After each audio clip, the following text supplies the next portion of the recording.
Realism period. Mark Twain was the first major American writer to be born away from the East Coast in the border state of Missouri. His regional masterpieces were the memoir Life on the Mississippi and the novel Adventures of Huckleberry Finn. Twain's style changed the way Americans write their language.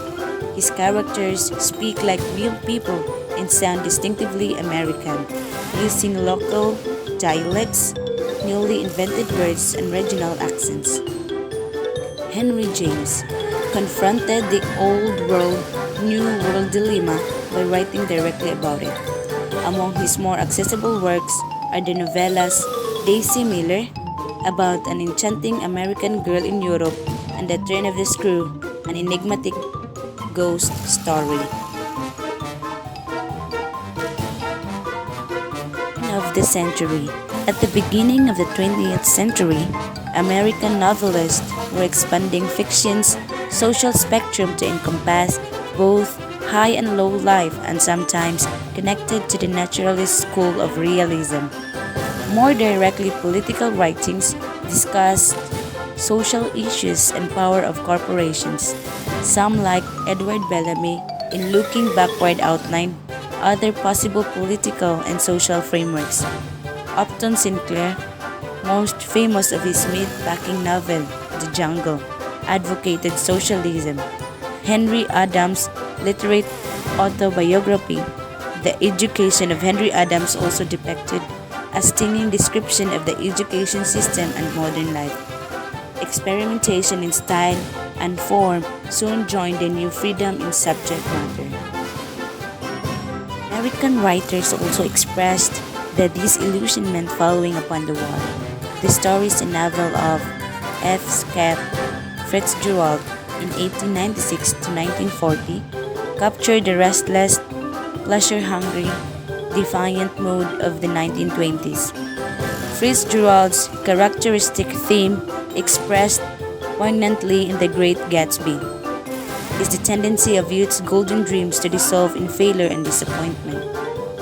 Depression-era literature was blunt and direct in its social criticism.